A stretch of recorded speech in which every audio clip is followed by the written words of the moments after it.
NADH और 2 ATP use होता है पर कार्बन डाइऑक्साइड। तो अब अगर हम लोग ये वाला स्टेप देखें जिसमें हमें देखना है रीजनरेशन, और इस रीजनरेशन में भी अगर सपोज एक RUBP बनेगा तो एक RUBP रीजनरेट करने के लिए एक ATP यूज होता है। अगर 2 होगा तो 2 ATP, अगर 3 होगा 3 ATP, वैसे ही करके RUBP जो है वो रीजनरेट होता रहेगा। तो अब हम लोग यहाँ पे देखेंगे कि इस रीजनरेशन में सीखेंगे वो ATP कहाँ यूज होता है, और प्लस और देखेंगे इसमें जो कंसेप्चुअल क्वेश्चन आएगा वो सारा सीख लेंगे। तो जस्ट वेट कि मैं यहाँ पे, आप लोगों ने हेडिंग कर लिया क्या रीजनरेशन? Yes sir. थोड़ा लिख लो आप तब तक। जी सर। लिखो रीजनरेशन, लिख लेना तीसरा स्टेप, और लिख लेना in this step, in this step the carbon dioxide acceptor, तीसरा स्टेप दिख रहा है हमें, और ये तीसरा स्टेप जो है ये रीजनरेशन है। और बच्चों इस रीजनरेशन में लिखना है in this step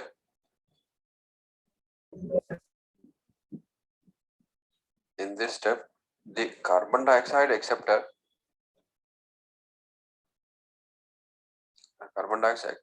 that is, जरा कौन सा था कार्बन डाइऑक्साइड एक्सेप्टर? RUBP। तो बच्चों क्या है इस RUBP का फुल फॉर्म?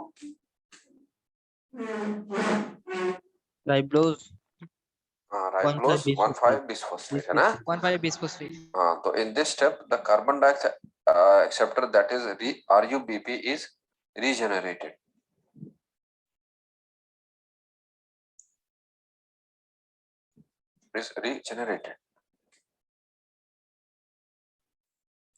अब हमें क्यों ये वापस चाहिए?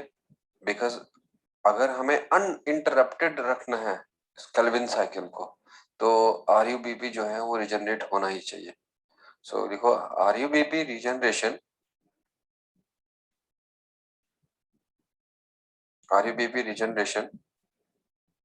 is important, is crucial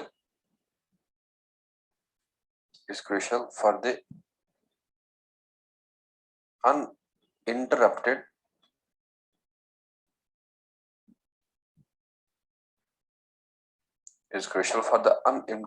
continuity of C3 cycle।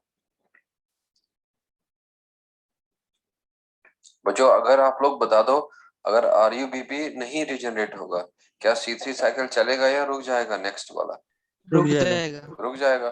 तो अगर हमने अनइंटरप्टेडली उसको कंटिन्यू करना है तो RUBP रिजनरेशन क्या है, वो बहुत जरूरी है। तो अब इस RUBP में जब रिजनरेट होगा, for the regeneration of one RUBP 1 ATP molecule is used। सो लिखो for regeneration of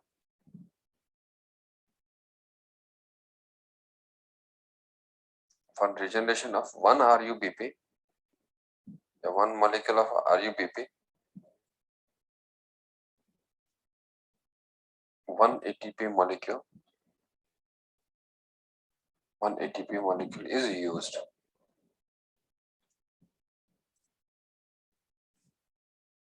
clear? Yes sir. तो अब आप लोगों को मैंने लास्ट में बताया था कि बच्चों जब भी ये रिजनरेशन से जब होगा ना, तो डायरेक्टली जो शुगर मिलता है, और वो शुगर जो है वो है ग्लाइसरॉल्डिहाइड। जरा आप लोग बता दो रिडक्शन में कौन सा शुगर हमें मिला था लास्ट में? फाइनल शुगर कौन सा मिला था रिडक्शन वाले सेकंड स्टेप का लास्ट वाला प्रोडक्ट क्या? ग्लाइसरॉल्डिहाइड 3-फॉस्फेट है ना? तो अब आप लोग याद रख लेना कि ग्लाइसरॉल्डिहाइड फॉस्फेट जो है वो एक शुगर होता है इस स्टेप में जो रिलीज होता है, और वो रिलीज होगा, और बाकी जो है सम ग्लाइसरॉल्डिहाइड 3-फॉस्फेट जो है वो यूज होता है रिजनरेशन के लिए, और सम जो है वो रिलीज होता है और जो कन्वर्ट होता है शुगर में। देखो some molecules of some molecules of glyceraldehyde 3-phosphate are utilized for the regeneration of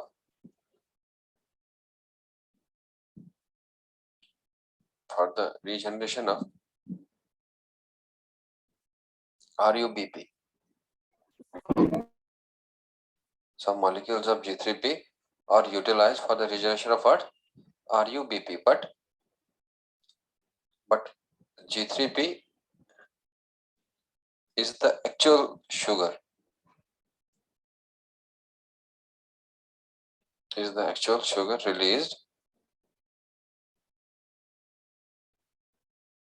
Released in this step.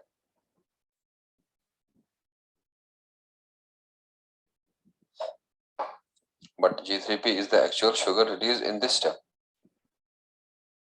So full stop करके लिखना 10. G3P is released directly by C3 cycle.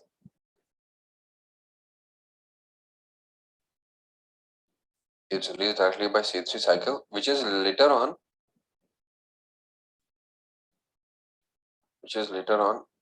converted to, मतलब किस में ये convert होगा? Glucose में, है ना? और या तो किस में कन्वर्ट होगा? सुक्रोज में, और या तो किस में कन्वर्ट होगा? स्टार्च में.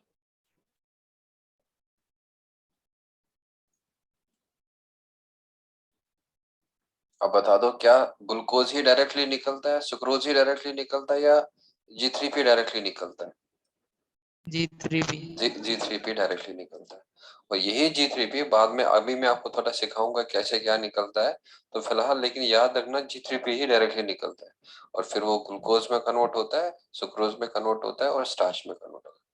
और अब आप लोग बता दो मुझे, क्या ये G3P जो है 3 कार्बन एटम शुगर है, 4 कार्बन है, या 5 है, या 6 कार्बन एटम है? 3 कार्बन एटम. अब बता दो मुझे, एक केल्विन साइकिल में कितना कार्बन डाइऑक्साइड फिक्स होता है? 1. तो अब अगर हमें G3P मॉलिक्यूल रिलीज होता है, तो इसके लिए कितना ये चाहिए, इस केल्विन साइकिल? 3, है ना? तो लिखो इसमें next point, 3 rounds of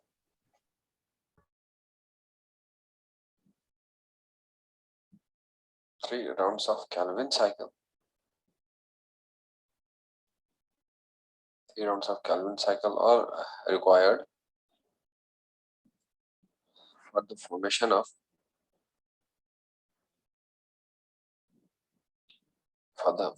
what? 1 G3P. और इस G3P को हम लोग also क्या कहते हैं? PGAL, फॉस्फोग्लाइसरल्डिहाइड.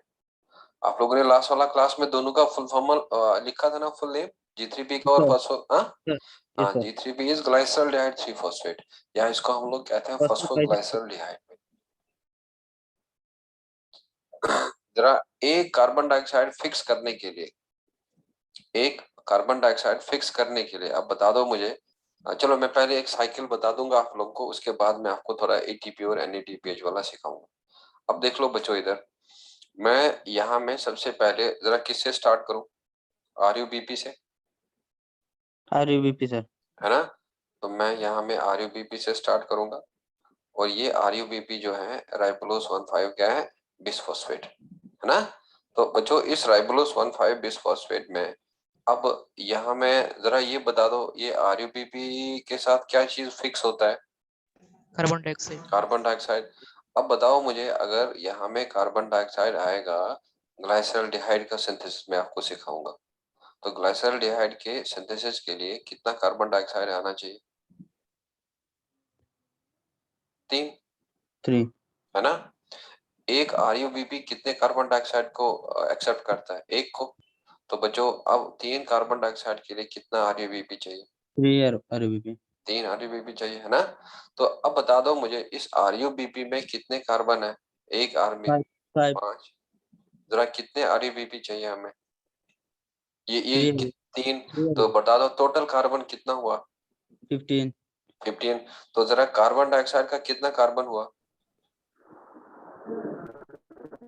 कार्बन डाइऑक्साइड का कितना कार्बन हुआ? 3। 3, चलो मैं आप लोगों को सिखाऊंगा, आप लोग अगर डाउट हो जाएगा फिर बोलते रहना। तो देखो यहाँ में RUBP में एक में 5 कार्बन एटम होता है और यहाँ में 3 हमें यूज करना है क्योंकि 3 कार्बन डाइऑक्साइड को एक्सेप्ट करवाना है। तो जब ये 3 कार्बन डाइऑक्साइड आएगा तो 3 कार्बन आएगा और प्लस RUBP का 5 into 3 हो गया 15 कार्बन एटम। तो दैट मीन्स टोटल हमें 18 कार्बन एटम बना। तो अब हमें जब टोटल 18 कार्बन एटम मिला, जो हमें यहाँ पे पहला स्टेप में कार्बोक्सिलेशन में मिलता है, और वो मैंने आपको कहा था 3 फॉस्फोग्लाइसरेट।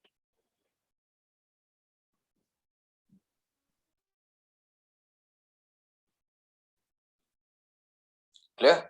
तो अब हमें इस 3 फॉस्फोग्लाइसरेट में हमें पता है कि ये वाला 3 कार्बन एटम होता है।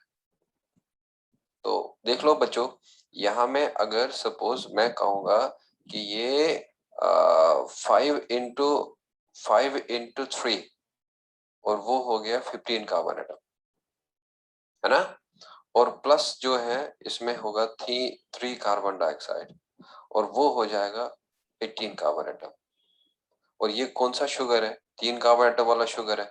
तो अगर मैं इसको डिवाइड करूंगा 3 से, अगर मैं इसको डिवाइड करूंगा 3 से, जरा बच्चों यहाँ पे बता दो मुझे कितना फॉस्फोग्लाइसरेट का हमें मॉलिक्यूल मिलेगा? 6, वेरी गुड, हमें 6 मिलेगा। सो यहाँ में 5 इसके 3 इसके, तो 15 प्लस 3 हो गए 18। और लेकिन जो ये कंपाउंड है, हमें प्रोडक्ट जो है इसमें 3 ही कार्बन एटम है, तो लेकिन कार्बन एटम कितने हैं टोटल? 18। तो हम लोग इन 3 से डिवाइड करेंगे 18 को, तो वहां हमें अब मिल जाएगा 6 molecules of 3 phosphoglycerate. Is this clear? yes sir. हाँ। तो अब आप लोग बता दो मुझे, ये जो 3 फॉस्फोग्लाइसरेट जो है, जरा ये किस में कन्वर्ट होता है? PGL, हाँ नहीं, पहला जो इंटरमीडिएट बताया था, इंटरमीडिएट क्या बताया था? सर रिडक्शन में सर, हाँ, रिडक्शन रिडक्शन में जरा इंटरमीडिएट का बता दो क्या था? PGAL और 3 फॉस्फोग्लाइसरेट के बीच में। 3 PGL सर. ना ना ना, गौर से देख लो, आप लोग देख लो, जो लास्ट वाला रिएक्शन है, आज से लेक्चर से पहले एक लास्ट वाला रिएक्शन होगा, उधर में क्या लिखा था?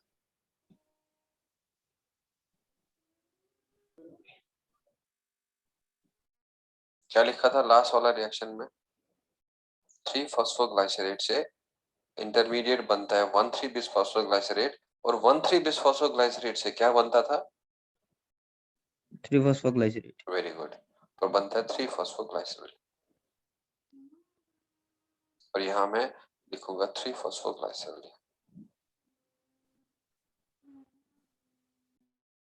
बहुत ही इजी है अब, क्योंकि आप लोगों ने मैक्सिमम सीखा है। मुझे बस आप लोगों को ATP का दिखाना है कि ATP कितना क्या होगा, NADPH कितना है क्या। तो बच्चों यहाँ पे अब बताओ मुझे, इसमें कितने कार्बन एटम थे? 3। तो इसमें भी कितने कार्बन एटम होते हैं? 3 carbon, 3। इसमें भी कितने कार्बन एटम होते हैं? 3 3। carbon, अब बताओ ये भी कितना मॉलिक्यूल होगा? 6, 6। 6, और ये भी कितना मॉलिक्यूल होगा? 6 molecule. 6। तो एक कार्बन डाइऑक्साइड के लिए यहाँ में एक ATP यूज होता है। अब बता दो मुझे कितने फॉस्फोग्लाइसरेट है यहाँ में? 6, है ना? तो बता दो बच्चों अब यहाँ में कितना ATP यूज होगा? 6 6 ATP, ATP। और 6 ATP जो है वो क्या देगा हमें? ADP. 6 ATP। एक फॉस्फोग्लाइसरेट के लिए एक NADH यूज होगा।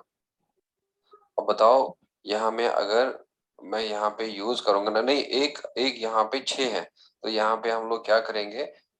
6 NADPH, NADPH,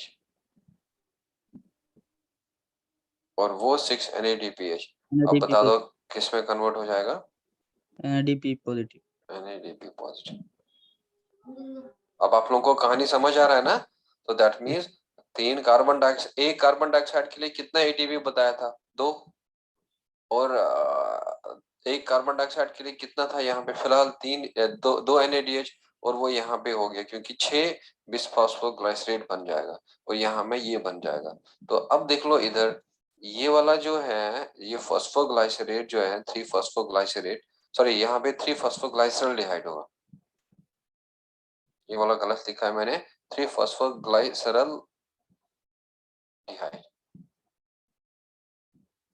अब बता दो बच्चों, एक्चुअल शुगर क्या रिलीज होता है क्रेब्स साइकिल से, ये C3 साइकिल से, जो एक्चुअल शुगर है, which is the actual sugar which is released from the C3 cycle?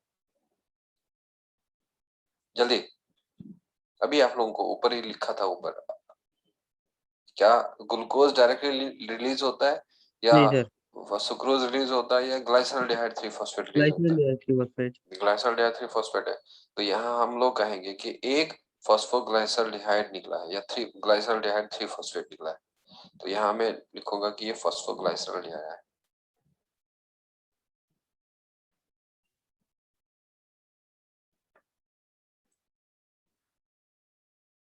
और यहाँ मैं लिखूंगा एक फॉस्फोग्लाइसरल्डिहाइड बाहर है। अब बताओ कितने फॉस्फोग्लाइसरल्डिहाइड बचेंगे? 5, या वेरी गुड, 5। 5 में कितने कार्बन एटम होंगे? 15, 15 कार्बन एटम होगा, तो यहाँ पे हम लोग लिखेंगे ये फॉस्फोग्लाइसरल्डिहाइड है, या आप लोग इसको ग्लाइसरल्डिहाइड 3-फॉस्फेट भी लिख सकते हैं, फॉस्फोग्लाइसरल्डिहाइड। तो बच्चों ये वाला अगर इधर 6 था, इधर 1 आया, तो दैट मीन्स हम लोगों को इधर में 5 मिलेगा। अब बताओ 5 में कितने कार्बन एटम होंगे? 15 कार्बन एटम। 15 carbon atom. बच्चों 3 RUBP में कितने कार्बन एटम होते हैं? 15। 15, तो अब बताओ वापस क्या रीजनरेट करेगा ये? RUBP। तो जब ये RUBP रीजनरेट होगा वापस, तो यहाँ में एक RUBP के लिए कितना ATP यूज होता है? एक। तो अब बताओ बच्चों, यहाँ में 3 RUBP के लिए कितना ATP यूज होगा? 3 3। ATP। तो यहाँ पे हम लिखेंगे 3 ATP और ये कन्वर्ट हो जाएगा 3 ATP। ATP, और प्लस एक फॉस्फेट मिल जाएगा यहाँ पे, क्योंकि राइबोलोस 1,5 बिसफॉस्फेट, और प्लस यहाँ में 1,3 बिसफॉस्फोग्लाइसरेट है, और यहाँ में एक फॉस्फेट जो है वो वापस आएगा, वो रिलीज हो जाएगा। और यहाँ में अगर ये 1,3 बिसफॉस्फोग्लाइट 6 था, तो दैट मीन्स यहाँ में 6 PI बाहर आएगा। अब बता दो मुझे आप लोग,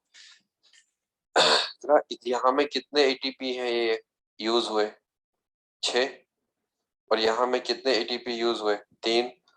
टोटल कितना ATP यूज हो रहा है? 9 ATP। 9 ATP। तो बच्चों यहाँ में जरा बता दो मुझे कितना NADH यूज हुआ? 6। तो अब इसका मतलब अगर ग्लाइसरल्डिहाइड बनेगा, एक मॉलिक्यूल बना यहाँ ग्लाइसरल्डिहाइड, तो उसके लिए यहाँ हमें 9 ATP चाहिए और 6 NADPH चाहिए। तो आप लोगों ने ये बना लिया या अभी बनाना है?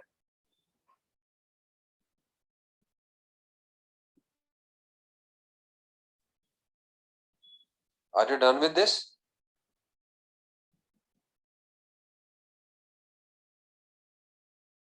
ये यहाँ में फॉस्फोग्लाइसरल्डिहाइड है, और यह आप लोग लिख सकते हैं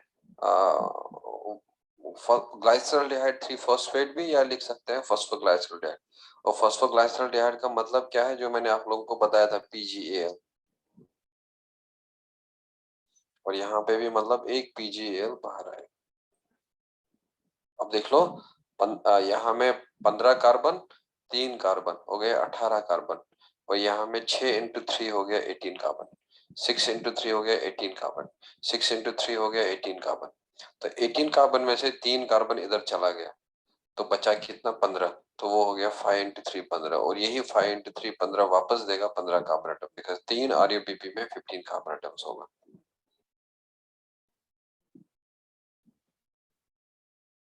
are you done with this?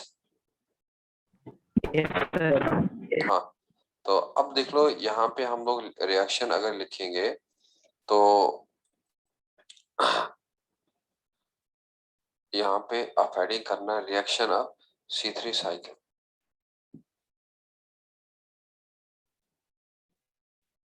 तो बच्चों आप बता दो मुझे कितना कार्बन डाइऑक्साइड आया? 3, है ना? तो ये 3 कार्बन डाइऑक्साइड, जरा इसके लिए कितना ATP चाहिए? 9 और 9 ATP चाहिए और प्लस कितना NADH चाहिए? Sir 9 ATP sir. हाँ 3 ATP चाहिए, लेकिन ना NADPH कितना यूज हुआ इधर? 6। और यहाँ में कितना ATP यूज हुआ? 6। और यहाँ में कितना यूज हुआ? 3। तो 6 और 3 कितना हो गया? 9 ATP। और NADPH कितना हो गया? ये। तो अब देख लो इधर, जरा ये बता दो मुझे, ये 3 कार्बन डाइऑक्साइड क्या बन जाएगा? G3P। और ये 3 ATP, ये सॉरी ये 9 ATP है इधर, 9 ATP है। और यहाँ पे हमें मिल जाएगा 9 ADP। और बच्चों यहाँ मिल जाएगा हमें 6 NADP।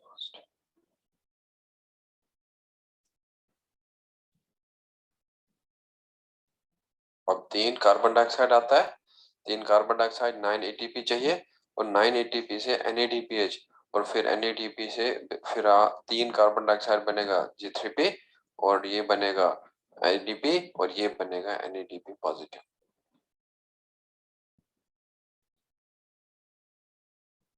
क्लियर? सो इसमें लिख लेना hence for every carbon, hence for every carbon dioxide entering the Calvin cycle,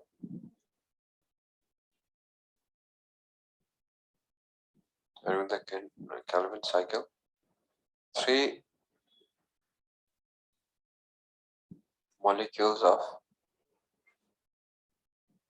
ATP and 2 NADPH are required। बच्चों अगर हम 9 को डिवाइड करेंगे 3 से तो क्या आएगा? 3। और अगर हम 6 को डिवाइड करेंगे 3 से तो क्या आएगा? 2। तो दैट मीन्स अगर यहाँ में 3 कार्बन डाइऑक्साइड यूज हो रहा है तो दैट मीन्स एक कार्बन डाइऑक्साइड के लिए 3 ATP और एक कार्बन डाइऑक्साइड के लिए 2 NADH। तो जो भी इस कैल्विन साइकिल में आएगा। अब आपको कोई भी दे, और अगर जरा ये पॉइंट आप याद रख लो, ये वाला पॉइंट बता दो। अब अगर मैं आप लोगों से कहूं ग्लाइसरल्डिहाइड बना है, 3-फॉस्फोग्लाइसरल्डिहाइड बना है, जरा 3-फॉस्फोग्लाइसरल्डिहाइड के लिए कितने कार्बन एटम होते हैं? 3-फॉस्फोग्लाइसरल्डिहाइड में कितने कार्बन एटम होते हैं? 3। तो बच्चों 3 कार्बन के लिए कितना कार्बन डाइऑक्साइड चाहिए? 3 कार्बन डाइऑक्साइड। अब बता दो मुझे, अगर मैं आपसे कहूंगा ग्लाइसरल्डिहाइड ट्रायो शुगर के लिए, ट्रायो शुगर के लिए कितना टोटल ATP चाहिए, तो आप क्या करेंगे? यहाँ पे ट्रायो शुगर के लिए क्या करेंगे? 3 इंटू 3 क्या हो गया? 9। 3 इंटू 2 क्या हो गया? 6 NADPH, वही आ गया था ऊपर। अब अगर मैं आप लोगों से क्वेश्चन पूछूं हेक्सो शुगर के लिए कितना NADPH यूज होगा? बच्चों अगर हेक्सो शुगर का मैं बताऊं आप लोगों को, हेक्सो शुगर के लिए कितना NADPH यूज होगा? हेक्सो शुगर में कितना कार्बन डाइऑक्साइड है?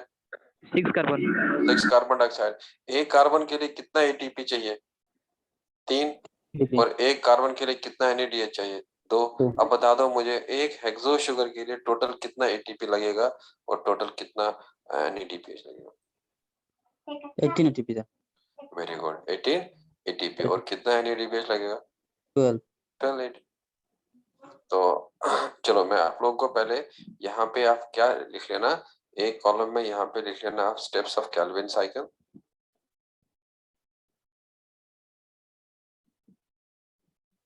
और एक में लिख लेना ATP and NADPH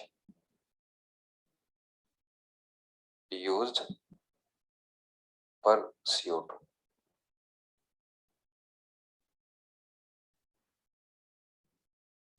यूज पर CO2।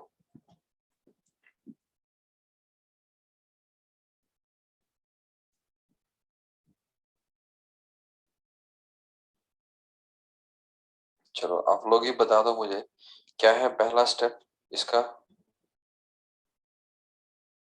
कार्बोक्सिलेशन। कार्बोक्सिलेशन। जरा बच्चों कार्बोक्सिलेशन में क्या यूज हुआ था? कोई एटीपी यूज हुआ था? No sir. नो। क्या लिखेंगे? 0 एटीपी। क्या कोई NADPH यूज हुआ था? नहीं, नो सर। है ना? तो now tell me what is the second step of Calvin cycle? Reduction. जरा रिडक्शन में बता दो कितना एटीपी यूज हुआ था? जल्दी। 2 एटीपी। 2 ATP sir. और बच्चों रिडक्शन में कितना NADH यूज हुआ था?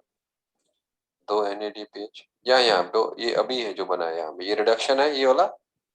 सर 2 और 2 रिडक्शन में 2 ATP और 2 NADH पर कार्बन डाइऑक्साइड। तो अब देख लो इधर आप यहाँ पे, ये 2 NADH हो गया, 2 ATP हो गया। तो अब बताओ मुझे आप लोग, यहाँ में अगर मैं लिखूं तीसरा रिएक्शन में लिखूं यहाँ में रीजनरेशन। बताओ रीजनरेशन में क्या होगा? 1 ATP। Very good, 1 ATP। और NADPH 0। 0। क्योंकि आप लोगों ने देखा था इधर में 3 कार्बन डाइऑक्साइड आया था और 3 ATP यूज हुआ था। तो दैट मीन्स एक कार्बन डाइऑक्साइड के लिए 1 ATP। और इसीलिए एक कार्बन रिडक्शन, ये वाला रीजनरेशन में हर किसी कार्बन डाइऑक्साइड के लिए एक एक ATP चाहिए। तो इसीलिए मैंने यहाँ पे लिखा 0 NADH और 1 ATP। क्लियर? जी और सर। यही आप जब देख लोगे और ये बन जाएगा फिर ऊपर वाला जो मैंने आपको लिखा दिया।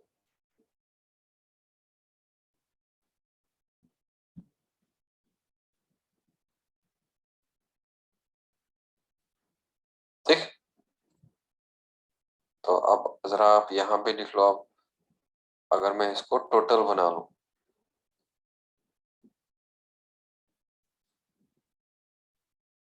जरा टोटल कितना ATP होगा? 3। 3 ATP। और बच्चों टोटल कितना NADH होगा? 2। 2 NADH पर कार्बन डाइऑक्साइड। तो वही लिखा था ऊपर हमें, hence for every carbon dioxide entering the Calvin cycle 3 molecule of ATP and 2 NADP generated।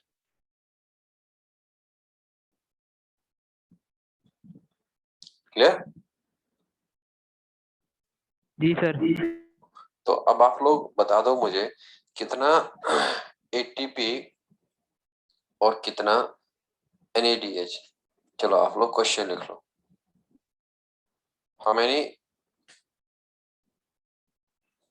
ATP and NADPH are used for the synthesis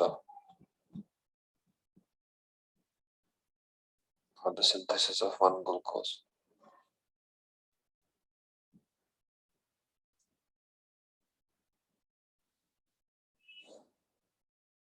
sir 18 ATP।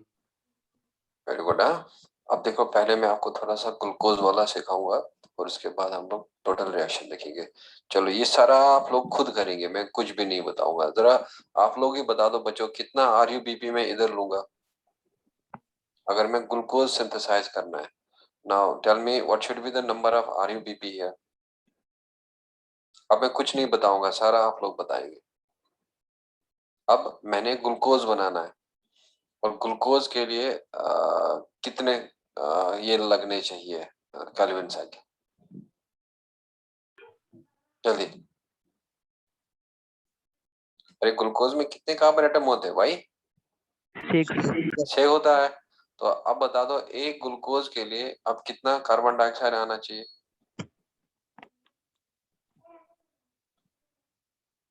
एक ग्लूकोज के लिए कितना कार्बन डाइऑक्साइड आना चाहिए भाई? 6। 6 आना चाहिए, है ना? तो अब देख लो यहाँ में एक RUBP एक कार्बन डाइऑक्साइड को एक्सेप्ट करता है। तो अब बता दो मुझे कितने RUBP चाहिए? यहाँ पे जरा देख लो आप कितने RUBP चाहिए था इधर? इधर 3। क्या एक्सेप्ट किया था? 3 कार्बन डाइऑक्साइड को। अब बताओ यहाँ में कितने RUBP चाहिए हमें? 6। 6 चाहिए। तो जब हम लोग देखेंगे यहाँ में हमें 6 RUBP चाहिए। जरा 6 RePP में कितने कार्बन एटम होंगे? 30 30। और ये कार्बन डाइऑक्साइड का कितना कार्बन? 6। 6 और 30 और 6 कितना हो गया? 36। तो बच्चों यहाँ में बता दो मुझे कौन सा इंटरमीडिएट बनता है इधर?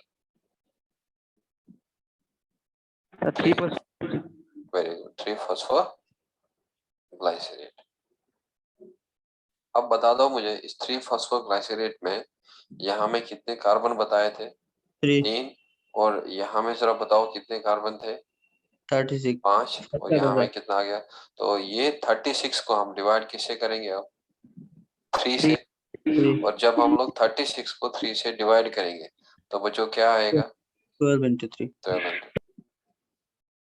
तो दैट मीन्स 12 3 फॉस्फोग्लाइसरेट बनेगा। अब बता दो मुझे इस 3 फॉस्फोग्लाइसरेट से अब कितना 1,3 बिसफॉस्फोग्लाइसरेट बनेगा? 12 ही बनेगा।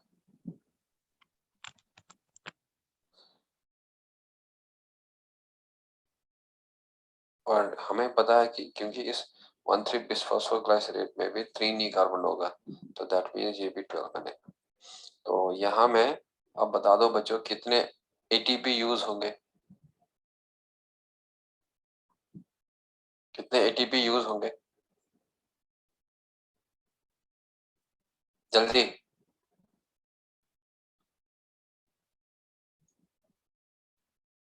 अरे कितने फॉस्फोग्लाइसरेट है इधर? 12। तो कितने ATP यूज होंगे? 12 ATP।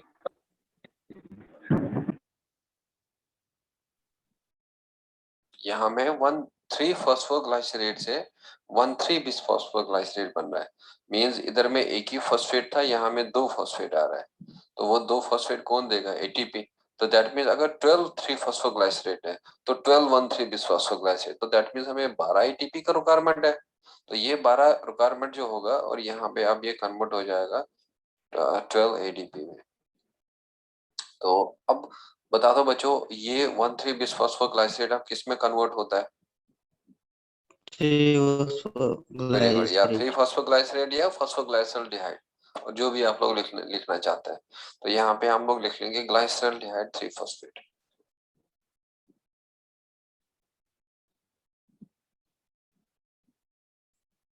तो अब बता दो आप लोग कितने ये 3 फॉस्फोग्लाइसरेट में बनेगा? 12। और इसमें भी कितना कार्बन एटम है? 3 कार्बन एटम। तो अगर एक के लिए हमें एक NADH चाहिए तो 12 के लिए हमें 12 NADH चाहिए।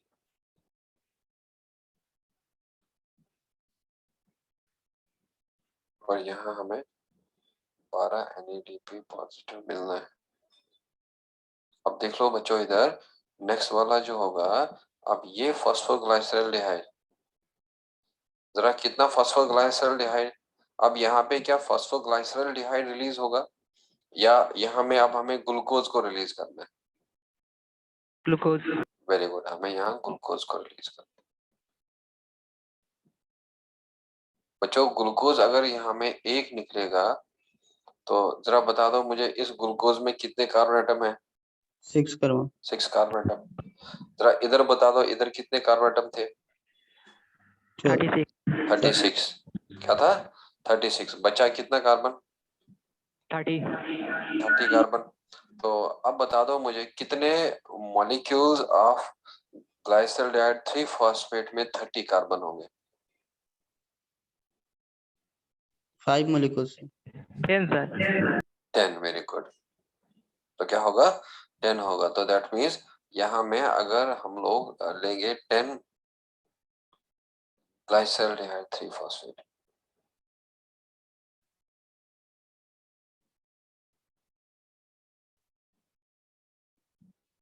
तो अब कितने हमें यहाँ पे बनाने हैं RUBP? 6। तो अब बताओ एक RUBP में कितना कार्बन होता है? 5। तो 5 इंटू 6 कितना हो गया? 30। और यहाँ से भी कितना आया? 30। तो एक RUBP के लिए कितना ATP चाहिए? 1। तो बच्चों कितना RUBP यहाँ पे बन रहा है? 6। तो कितना ATP का यूटिलाइजेशन होगा? 6 6। तो दैट मीन्स यहाँ में अगर ग्लूकोज बनेगा तो ग्लूकोज बनने के लिए अब बताओ मुझे कितना ग्लाइसल्डिहाइड फॉस्फेट यूज होगा? 12. ना 12 था, और 12 में से 10 इधर गया तो 2 कहाँ जाएगा? इधर। तो बच्चों ग्लाइसल्डिहाइड फॉस्फेट में कितने कार्बन है? 3 कार्बन। 3 कार्बन। तो अब बता दो मुझे कितने ग्लाइसल्डिहाइड फॉस्फेट अब यूज होंगे एक ग्लूकोज बनाने के लिए? 2. तो दैट मीन्स हम लोग कह सकते हैं कि 2 इंटू G3P, और वो इधर से गया है ना, और हम लोग कहेंगे 10 इंटू G3P, और वो इधर से गया। तो ये टोटल कितना था? 12। तो 12 में से 10 इधर चला गया, 2 इधर चला गया, और 3 कार्बन कितना हो गया? 6 कार्बन, और 10 इंटू 3 कितना हो गया? 30 इधर चला गया और वापस रियूनेट हो गया।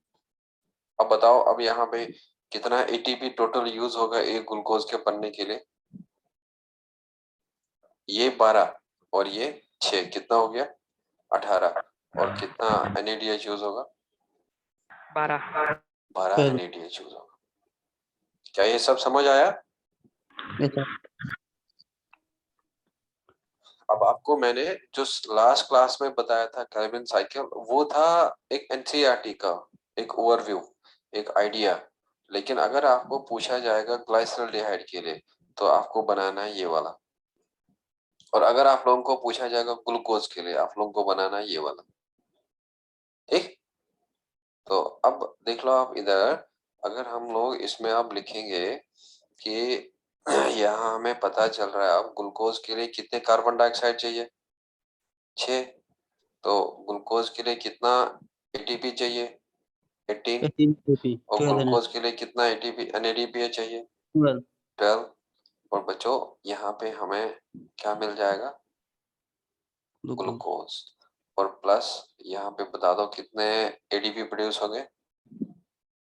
18 एडीपी, और प्लस कितने एडीपी? 12। तो ये हो गया ग्लूकोज के लिए। तो इसमें लिख लेना 10 फॉर 1 ग्लूकोज, 18 एटीपी, 18 एटीपी, 6। हम लोग CO2 का भी लिख लेना, 6 ही CO2 चाहिए, and 12 NADPH। 10 for 1 glucose, 10 for 1 glucose, 18 ATP, 6 CO2, 12 NADPH। अगर हम लोग एंड नहीं लिखेंगे,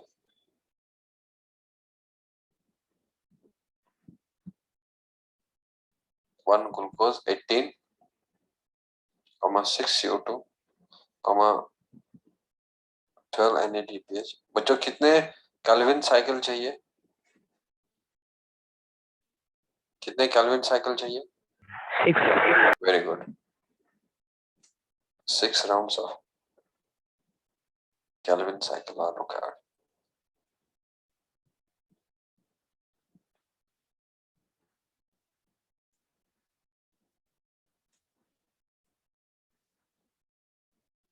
तो एक ग्लूकोज के लिए 18 ATP चाहिए, 6 CO2 चाहिए, 12 NADPH चाहिए, 6 राउंड्स ऑफ केल्विन साइकिल चाहिए। डन? Yes, sir. तो अब मैं थोड़ा सा आप लोगों को कुछ और चीज सिखाना है, और वो चीज आपको जस्ट सीखना है। आप लोगों को टेंशन नहीं रखना है कि हमें ये याद करना है। आप लोगों को जो सबसे सिंपलेस्ट वाला जो है वो ये वाला करना है। इससे सिंपल ये वाला, और इससे सिंपल जो मैंने आपको लास्ट क्लास में सिखाया। तो लेकिन अब मुझे आपको एक और आपको क्वेश्चंस वगैरह मिलेगा, तो उस क्वेश्चंस के लिए मैंने आपको एक पॉइंट सिखाना है।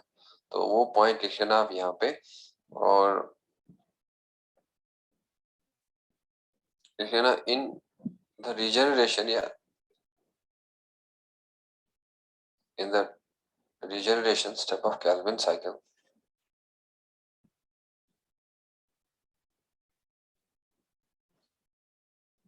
in the regeneration of Calvin cycle,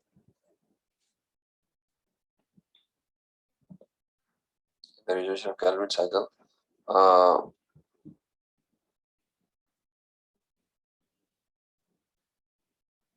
the carbohydrates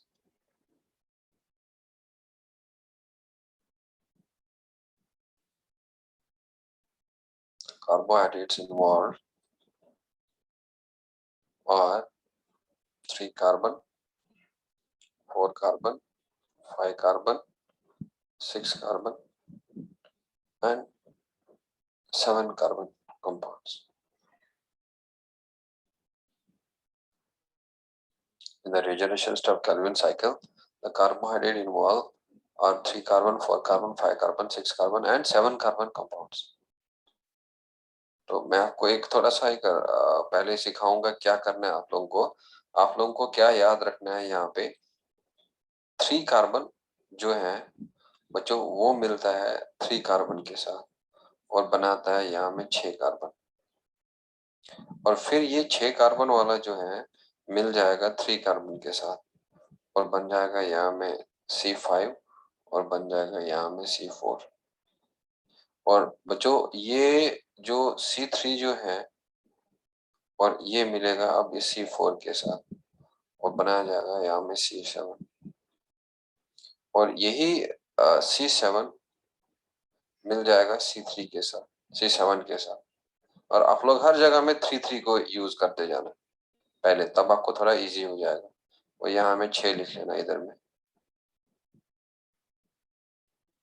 3 हर जगह यूज करना, 3 + 3, फिर यहाँ 6 बना तो इस 6 को 3 करना ऐड, फिर यहाँ 4 बना इसको 3 करना ऐड, और फिर यहाँ 7 बना इसको 3 करना ऐड। तो यहाँ पे याद रख लेना, यहाँ में हमें बनता है 5 कार्बन और +5 कार्बन।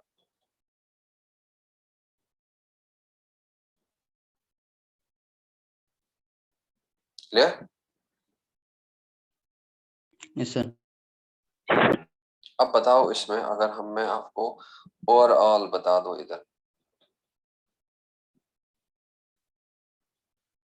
ओवरऑल अगर मैं आपको बता दूं जरा कितना C3 यहाँ यूज हुआ है इस इनमें, यहाँ जहां हमें भी बताया कितना C3 इधर में यूज हुआ है।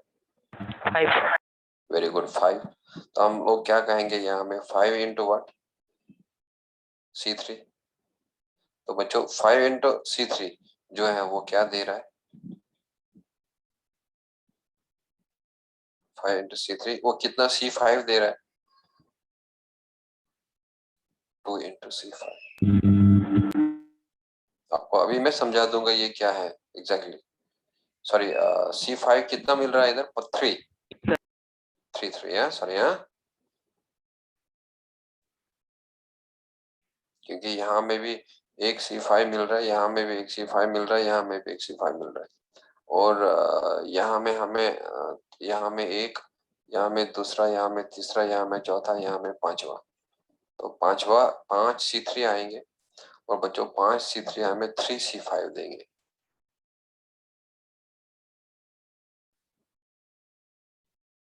अब गिन लो इधर जरा, ये वाला जरा बच्चों, ये क्या है इधर, 5 C3 और कितना इन्होंने 5 कार्बन दिया, 3 दिया। ये वाला कौन सा स्टेप है, ये वाला कौन सा स्टेप है, रीजनरेशन। अब बताओ इस रीजनरेशन में कितने molecules of 3 carbon compound use हुए, 5। और बच्चों इसी रीजनरेशन में बता दो कितने 5 कार्बन कंपाउंड बने, 3 है ना। तो यहाँ पे जो है हमें 3 बना ये, और लेकिन 5 यूज हुआ। और यही रीजनरेशन में कहा मैंने आपको कि ये खाली बड़ा सिंपल आपको याद रखना है, लेकिन ये इतना सिंपल नहीं है और ये इससे कॉम्प्लिकेटेड है। तो अब हमें वो कॉम्प्लिकेटेड वाला चीज बताया मैंने, कहा मैंने, जो आपको ये बड़ा सिंपल दिख रहा था इधर, जो आपको याद रखना, आपको टेंशन नहीं लेना है, जो मैं आपको आगे, आपको बस समझना है आगे वाला, उससे कभी क्वेश्चन आए बस वो क्वेश्चन करना है। तो अब देखो बच्चों, इस रिजनरेशन में जो ये 5 carbon atom, 5 molecules of 3 फॉस्फोग्लाइसरल्डिहाइड, 3 molecules of RuBP regenerate किए। इस स्टेप में ये सिंपल है, लेकिन ये बेसिकली कॉम्प्लेक्स है। और इसमें क्या क्या चीज इन्वॉल्व हो रहा है, और इसमें इन्वॉल्व हो रहा है C3 भी, इसमें इन्वॉल्व हो रहा है C4 भी, इसमें इन्वॉल्व हो रहा है C5 भी, इसमें इन्वॉल्व हो रहा है C6 भी, इसमें इन्वॉल्व हो रहा है C7 भी। और इसीलिए मैंने लिखा in the regeneration step of Calvin cycle the carbohydrate involves this this this this this. और फिर हमें यहाँ देखा कि अगर मैं कंसिडर करूं कि यहाँ इस रिएक्शन जो समझाया मैंने, 5 C3 हुए और उन 5 C3 ने 3 C5 दे दिया। तो अब आप लोग सीख लो इसको, और अब मैं आपको बता दूंगा कि क्या है ये C3 वगैरह। थोड़ा सा आप लोगों को नर्व होल्ड करना पड़ेगा, एंड दो इट इज टफ, बट आपको याद नहीं रखना है, मैं आपको पहले ही बता रहा हूँ। आपको बस समझना है, याद नहीं रखना है। और याद आपको वही रखना है जो मैंने आपको अभी तक बता दिया, ग्लूकोज का और एनसीईआरटी का सिंपलेस्ट वाला और ग्लाइसरल्डिहाइड का। लेकिन क्वेश्चन मिलेगा आपको जो मैं आप लोगों को सिखा रहा हूँ। तो अब देख लो बच्चों, यहाँ पे मैं क्या करूंगा, यहाँ पे मैं स्टार्ट करूंगा राइबोलोस 1,5 बिसफॉस्फेट से। जरा राइबोलोस 1,5 बिसफॉस्फेट अगर मैं स्टार्ट करूंगा तो वो कहां से, किससे वो बनता है, बेसिकली राइबोस से। एक 5 कार्बन एटम कंपाउंड होता है, और वो 5 कार्बन एटम कंपाउंड जो है वो राइबोस 5 फॉस्फेट। और बच्चों यही राइबोस 5 फॉस्फेट जो है अब यहाँ पे यूज होगा आगे, और ये हमें देगा यहाँ में राइबोलोस 1,5 बिसफॉस्फेट।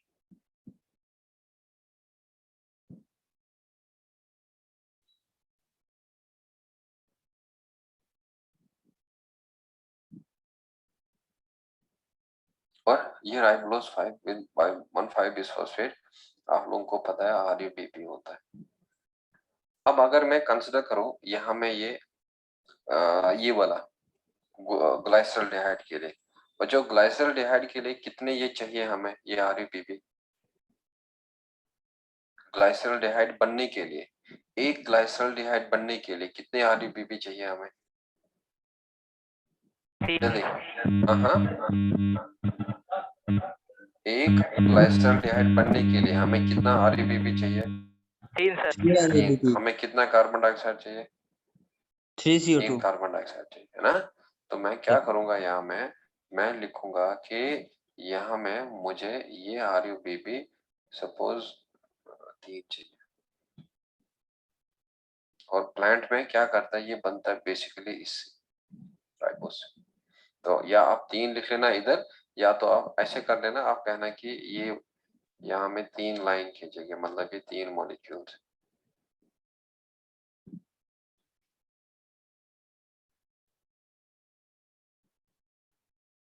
तीन बार ये स्टेप होगा। क्या आपको लग रहा है इसमें एटीपी चाहिए या नहीं? क्या इस रिएक्शन में आपको लग रहा है एटीपी बनेगा या एटीपी यूज हो रहा है? यूज हो रहा है सर। यूज हो रहा है, क्योंकि 5 फॉस्फेट से बना है 1,5 बिसफॉस्फेट, और दैट मीन इसमें यहाँ में एटीपी यूज होगा। तो मैं क्या करूंगा, अब बताओ कितने एटीपी यूज होगा, एक ही या 3? 3। थोड़ा सा टफ है ये, बट आपको याद नहीं रखना है, बट आपको क्वेश्चन सॉल्व करने के लिए समझना पड़ेगा। तो बच्चों अब आप लोग ही बता दो मुझे कि जो ये RuBP3 है, ये कितने कार्बन डाइऑक्साइड को ये लेंगे, ये 3 आएंगे, है ना, है ना। और अब बताओ मुझे इधर से कितना कार्बन डाइऑक्साइड आएगा, अब 3 CO2। 3 CO2। तो मैं लिखूंगा यहाँ में ये 3 कार्बन डाइऑक्साइड है, और ये 3 है। अब बताओ क्या बनेगा नेक्स्ट इधर, 1,5 बिसफॉस्फेट सर, हाँ 3 ग्लाइसरेट। फॉस्फोग्लाइसरीन।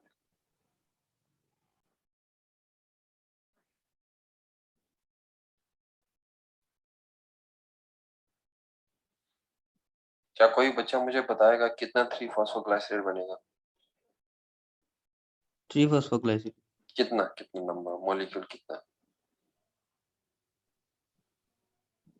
Sir, 3 molecule.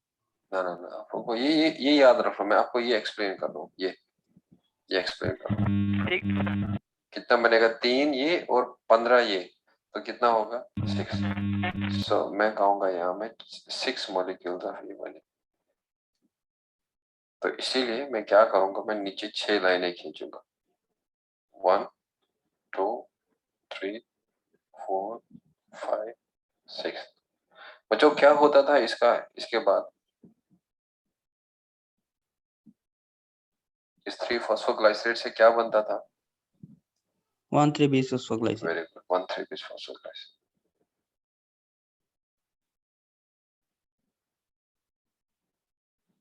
वही मैं आपको समझा रहा हूँ, बस मुझे रीजनरेशन को थोड़ा एक्सपेंड करना है, वो मुझे ज्यादा समझाना है, क्योंकि उसमें और भी चीजें हैं, तो वो चीजें आपको सीखनी है।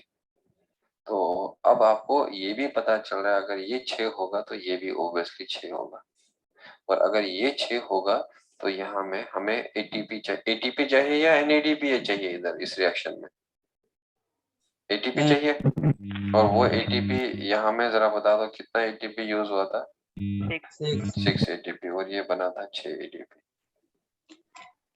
तो अब आपको ये भी पता है कि जो ये वाला होगा, ये अब और 6 रिएक्शन ऐसे ही होंगे। 1 रिएक्शन, दूसरा, तीसरा, चौथा, पांचवा और 6th रिएक्शन, और ये 6 रिएक्शन से अब हमें वापस बनेगा यहाँ में 3-फॉस्फोग्लाइसरेट।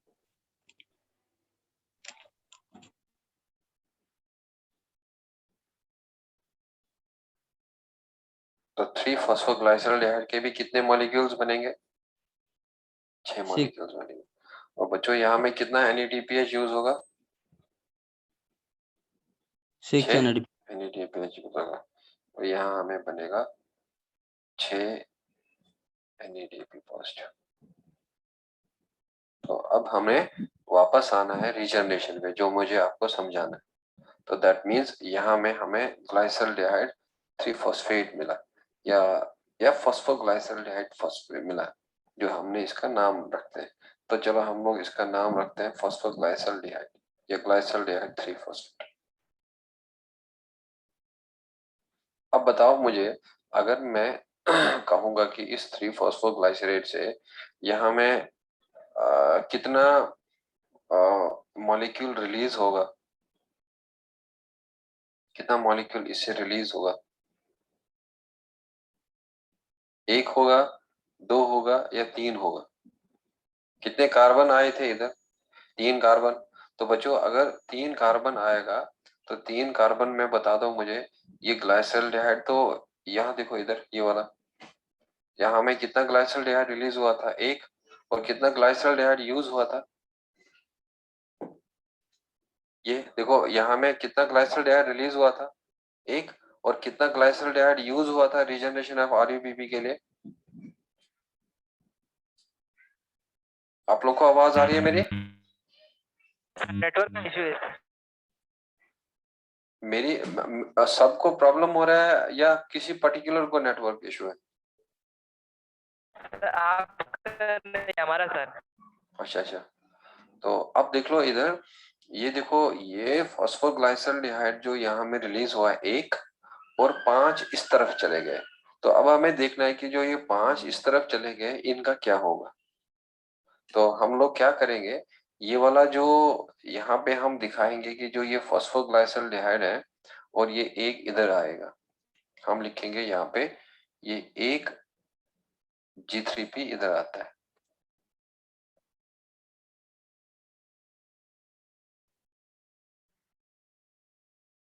और बच्चों ये 1 G3P इधर आएगा, और यहाँ हम 1 लिखेंगे, और ये 1 G3P आइसोमराइज होता है, और ये बनाता है डाइहाइड्रोक्सी एसीटोन फॉस्फेट।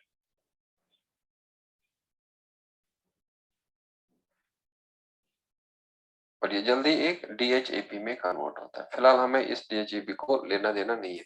अब मान लो यहाँ से 1 G3P यूज हुआ, तो अब देख लो इधर,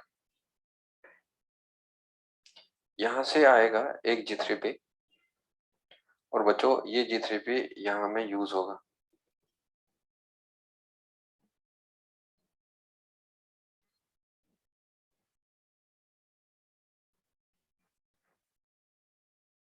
मैं यहाँ पे कहूंगा ये G3P है, ग्लाइसिल 3-फॉस्फेट है। और बच्चों इसमें से एक G3P जो है वो कन्वर्ट होता है DHAP में।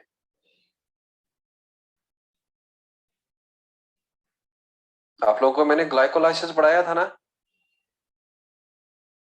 सर हाँ, जरा ग्लाइकोलाइसिस में बता दो, फ्रुक्टोज 1,6 बिसफॉस्फेट किस में ब्रेक हुआ था? सर ग्लिसरॉल डिहाइड्रोफॉस्फेट एंड DHAP है ना?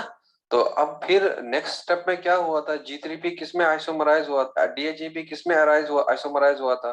G3P में। तो दैट मींस ये G3P या तो DHAP बनेगा और DHAP क्या बन सकता है? G3P, because they are isomers. तो इसमें से एक इधर गया, एक इधर गया और फिलहाल एक इधर गया, लेकिन टोटल कितने हैं? टोटल कितने हैं ये? 6। लेकिन अभी हम लोगों ने कितने का यूज किया? 3 ही किया। तो अब हम लोग कहेंगे कि एक जो है वो इधर हम भेज देंगे।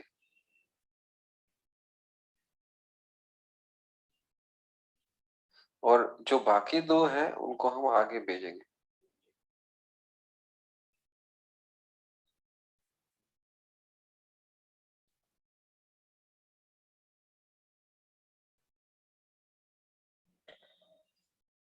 अब देखो इधर 6 फॉस्फोग्लाइसोल्डिहाइड है, एक इधर, दूसरा इधर, तीसरा इधर, चौथा इधर, पांचवा इधर, 6th इधर। तो बच्चों ये दोनों अब मिल जाएंगे। जरा क्या बताया था मैंने यहाँ पे? 3+3। जरा 3+3 क्या बनेगा? 6। और यहाँ पे देखो ये अब जब दोनों मिलेगा तो यहाँ में बन जाएगा फ्रुक्टोज 1,6 बिसफॉस्फेट।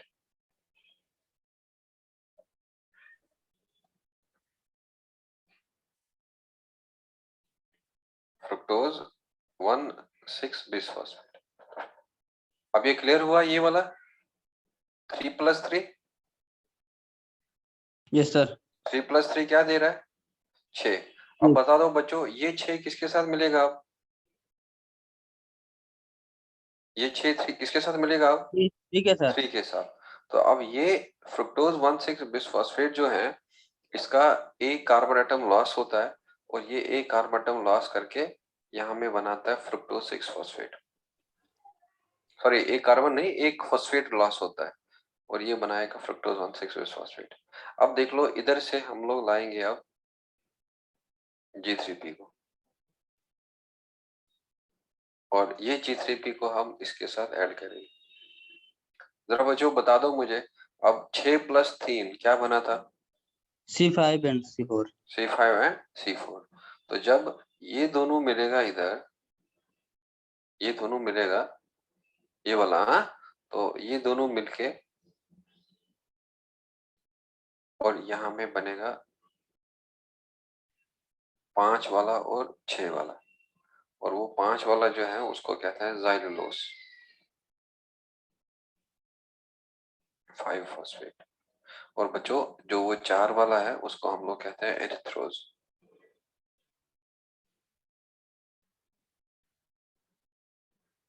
एरिथ्रोज 4-फॉस्फेट।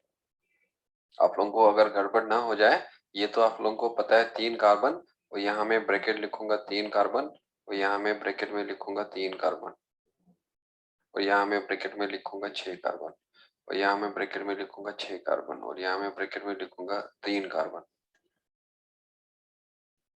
और यहाँ पे ब्रैकेट में लिखेंगे 5 कार्बन, और बच्चों यहाँ में ब्रैकेट में लिखेंगे 4 कार्बन। अब देखो ये ज़ाइलुलोज 5-फॉस्फेट जो इधर बना ये इसमें कन्वर्ट होता है।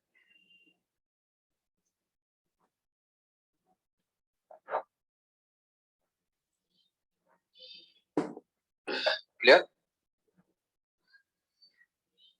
Yes sir. अब बताओ ये C4 किसके साथ मिल रहा है? C4 3 के साथ 3 के साथ, और क्या बन रहा है?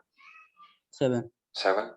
अब देखो इधर ये ग्लाइसिल्डिहाइड फॉस्फेट जो आएगा और ये इधर आएगा और ये यहाँ में एक और DHAP देगा। तो बच्चों अब ये DHAP और ये मिल जाएगा, ये 4 है और इसमें कितना है 3 कार्बन। जरा 4 + 3 क्या बनता है 7 7 बनता है। दैट मीन्स ये दोनों मिलेगा और हमें 7 कार्बन, और वो 7 कार्बन एटम को कहते हैं हम लोग सीडोहेप्टलोस।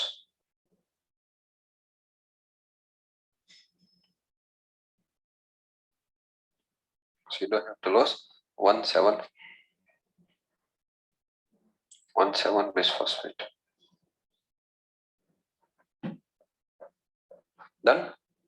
अब बताओ C7 किसके साथ मिला 3 के साथ C3 के साथ, क्या बना 5 and 5 5 and 5। 5 अब देख लो बच्चों इधर, यहाँ से वापस आएगा ये जो एक मॉलिक्यूल बचा। अब इस मॉलिक्यूल का हिसाब किताब करेंगे हम, तो ये मिलेगा ये 7 के साथ, तो करेंगे हम G3P आया और G3P जो है मिला इस 7 के साथ, और जो ये वाला है ये 7 वाला है। तो अब बता दो मुझे, जब ये दोनों मिलेगा तो क्या बनेगा इधर 5 5 + 5। तो हम लिखेंगे ये दोनों मिलने से यहाँ में 5 + 5 बनेगा। तो ये एक 5 जो बनेगा वो बनेगा राइबोस 5 फॉस्फेट।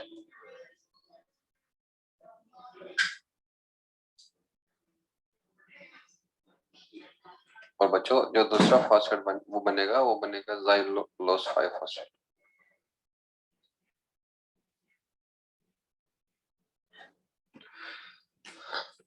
जरा यहाँ से कितना हमें राइबोस 5 फॉस्फेट मिला, इधर से ये ज़ाइलोस से कितना मिला हमें एक, यहाँ से कितना मिला एक, लेकिन मिलना कितना चाहिए 3। तो अब देख लो बच्चों, ये वाला जो बना इधर और ये आएगा इसके पास, है ना सर, और ये वाला जो बना ये क्या देगा 5+1। सो दैट मीन्स इधर से यहाँ में एक मिला, इधर से यहाँ में एक मिला, और इधर से यहाँ में एक मिला, और टोटल कितना बना 3।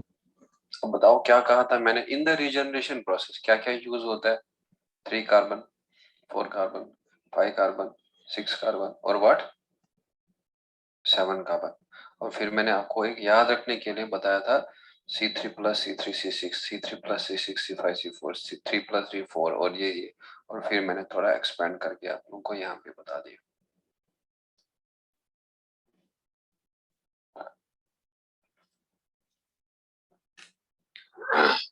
ये आप लोगों को टेंशन नहीं लेना है याद रखने का, बस आपको बस याद रखना है कि भाई C3 साइकिल में हेप्टलोज भी यूज होता है, उसमें एरिथ्रोज भी यूज होता है, उसमें ज़ैलुलोज भी यूज होता है, उसमें फ्रक्टोज भी यूज होता है, उसमें डायहाइड्रोक्सी एसीटोन फॉस्फेट भी यूज होता है। तो बस ये चीजें आपको याद रखना है।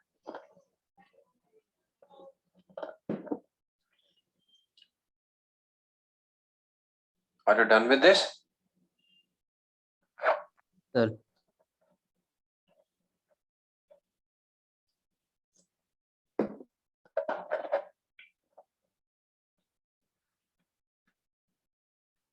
और बताओ कितना यहाँ में फॉस्फोग्लाइसल्डिहाइड बना था, कितने मॉलिक्यूल्स 6, है ना। एक इधर से गया, एक इधर से गया, एक इधर से गया 3, एक इधर से 4, एक इधर से 5 और एक ये आया 6। और तभी कहा था 5 बनाता है वापस 3 RUPP और एक यहाँ पे बना था। अब हमने इसमें शॉर्ट लिखा था, ये इस वाले में हमने शॉर्ट लिखा था ये वाला 6 आता है, 5 6 में से एक इधर जाता है और 5 इधर आता है और वो देता है 3 RUPP। तो ये बिल्कुल शॉर्टकट है इसका, तो लेकिन ये वाला जो है इसका लॉन्ग कट है।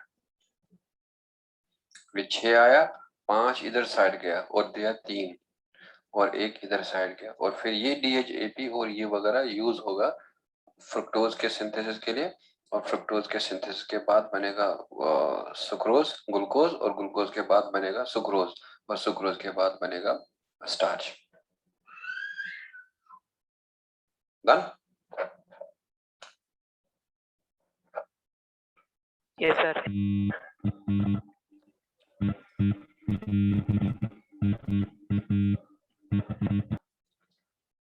तो अब आप लोग इसी C3 साइकिल में सब हेडिंग कर लेना और लिख लेना स्टार्च, या स्टार्च नहीं लिखना, पहले ग्लूकोज लिख लेना, glucose comma sucrose and starch synthesis in practice.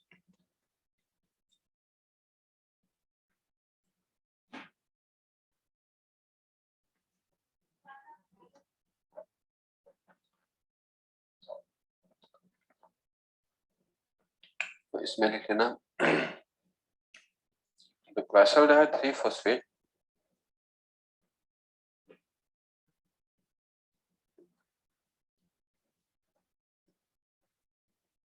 formed in Calvin cycle is isomerized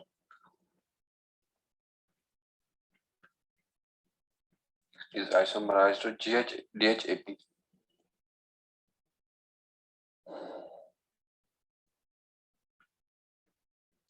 DHAP का फुल फॉर्म क्या था? डाइहाइड्रोक्सीएसिटोन फॉस्फेट। डाइहाइड्रोक्सीएसिटोन फॉस्फेट। तो बच्चों अब ये DHAP जो है अब क्या करेगा, ये G3P and DHAP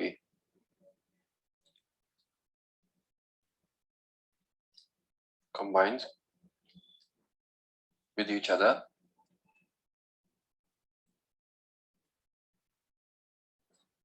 so that to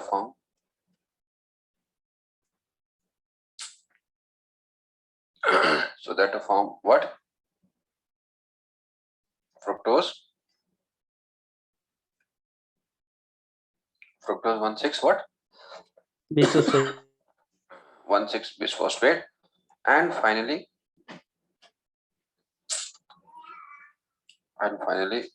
fructose 6.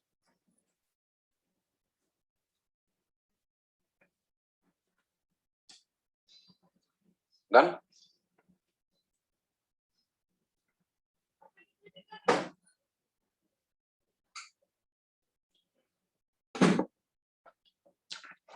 बच्चों जो ये फ्रुक्टोज 6 फॉस्फेट जो है ये आइसोमराइज होता है।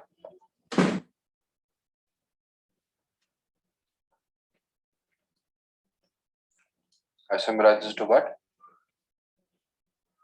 किसमें? 6 phosphate and helps in formation of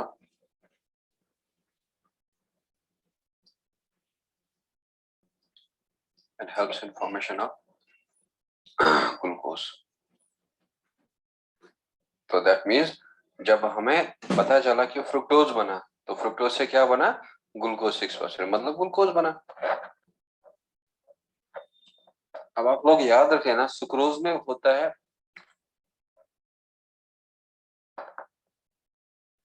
बच्चों ग्लूकोज और फ्रुक्टोज। तो अब हमें यहाँ पे क्या देखेंगे, glucose and fructose reacts with each other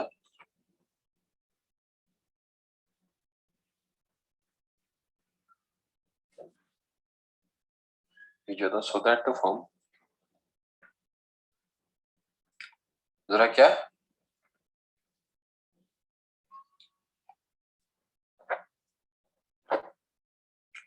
और यहाँ पे आप ब्रैकेट में लिख लेना ग्लूकोज एक मोनोसैकेराइड होता है।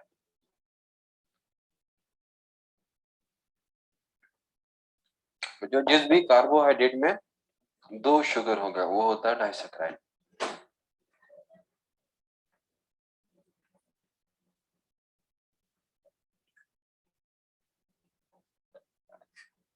अब देखो इधर G3P बना, आइसोमराइज हुआ, आइसोमराइज होके कंबाइन हुआ फ्रुक्टोज 6 फॉस्फेट, फिर बना फ्रुक्टोज 6 फॉस्फेट से ग्लूकोज, मींस ग्लूकोज बना और ग्लूकोज और फ्रुक्टोज मिलेगा और क्या बनाएगा, सुक्रोज बना, ये बनाया जाएगा और सुक्रोज डाइसैकेराइड है।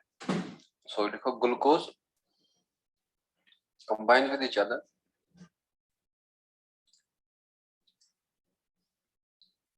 combines with each other so that to form what, starch. तो स्टार्च लिखे ना पॉलीसैकेराइड।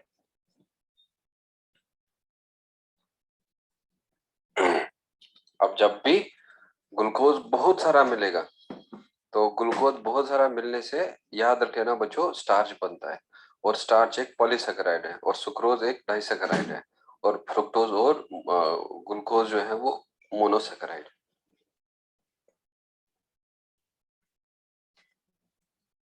क्लियर?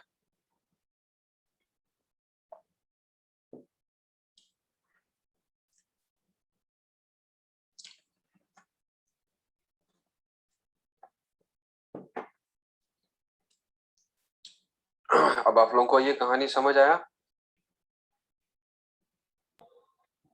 जी सर। हाँ, तो कौन सा शुगर मैंने आप लोगों को कहा था प्लांट में स्टोर होता है? स्टार्च। स्टार्च। और कौन सा कहा था ट्रांसपोर्ट होता है? सुक्रोज। सुक्रोज।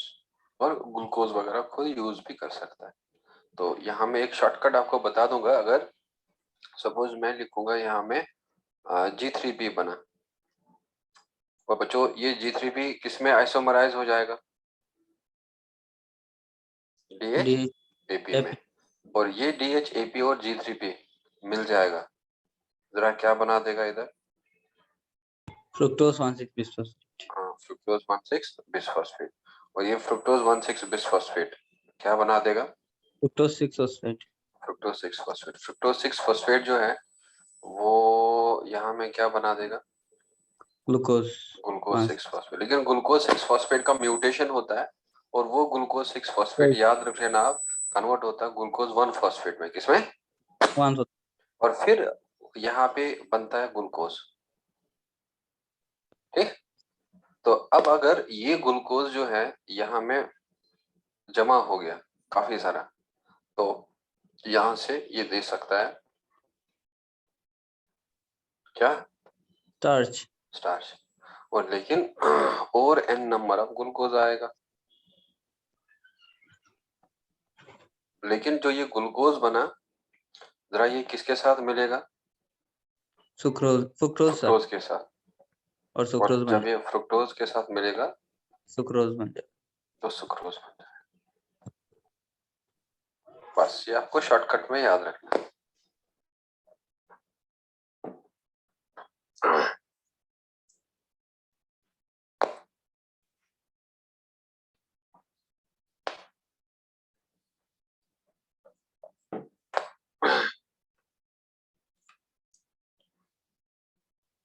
अब ग्लूकोज ग्लूकोज के साथ मिलेगा, काफी सारा स्टार्च बनता है।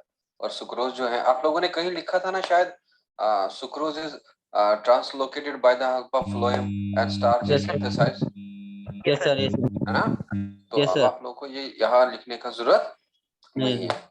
तो बस ये हमने केल्विन साइकिल सीखा था और केल्विन साइकिल का और बाकी सारा पॉइंट सीखा। तो ये डायग्राम से आप कोई टेंशन नहीं लेना, अब हम क्या करेंगे, ये कैसे याद रखेंगे, ये आप लोगों को याद नहीं रखना है। और ये जस्ट मैंने आप लोगों को समझाने के लिए बोल दिया। तो ये था। और इस डायग्राम के नीचे अगर आप नाम लिखना चाहते हैं बच्चों, और ये रियल वाला केल्विन साइकिल है, and this is the actual Kelvin cycle.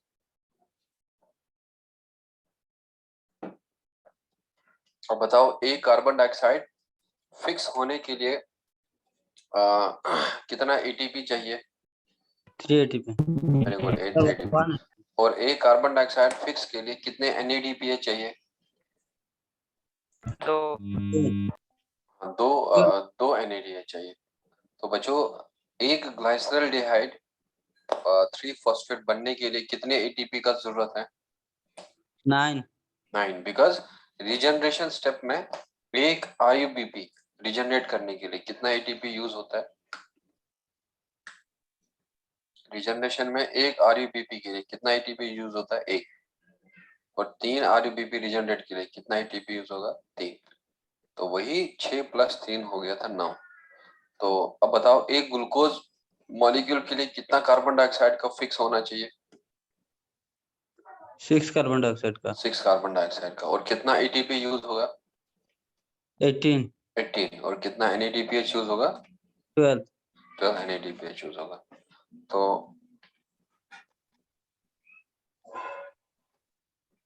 तो अब देख लो बच्चों, इधर ये वाला फिलहाल हम लोगों का ये था। चलो एक क्वेश्चन लिख लो, राइट डाउन अ क्वेश्चन। और इस फिगर के नीचे लिख लेना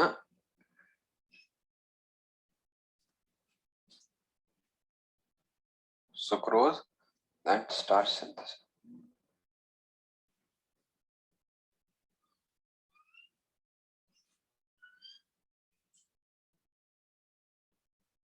चलो write down a question here, which of the following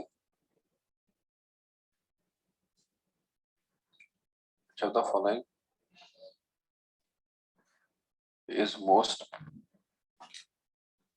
crucial step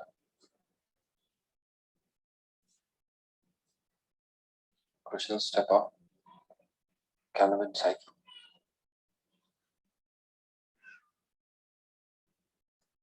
तो पहला यहाँ पे आप लोग लिख लेना कार्बोक्सिलेशन। जो दूसरा you can write there regeneration या reduction। तीसरा to write regeneration।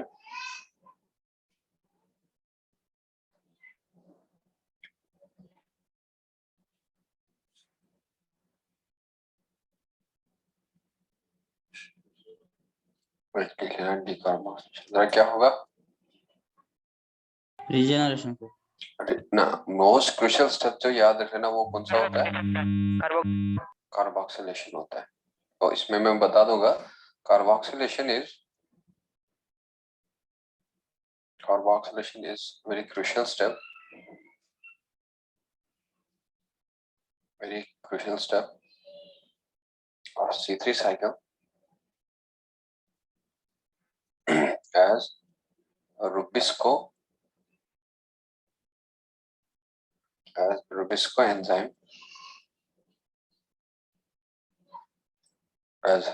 enzyme is very sensitive enzyme।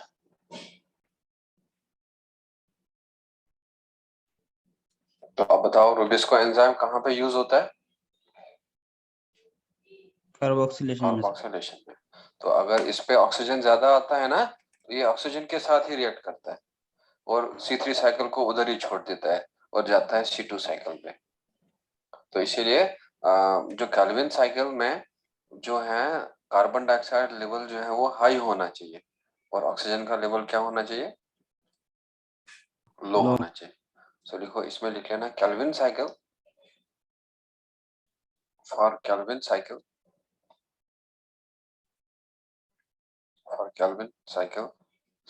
CO2 level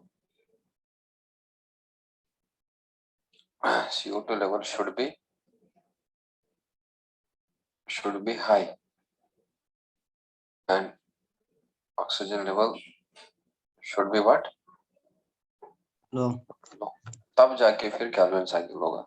अब बच्चों अगर O2 लेवल ज्यादा होगा तो क्या कार्बोक्सिलेज एक्टिविटी होगा या ऑक्सीजनेस एक्टिविटी होगा? ऑक्सीजनेस एक्टिविटी होगा और फिर कैल्विन साइकिल रुक जाएगा। और वही हमने आगे सीखना है।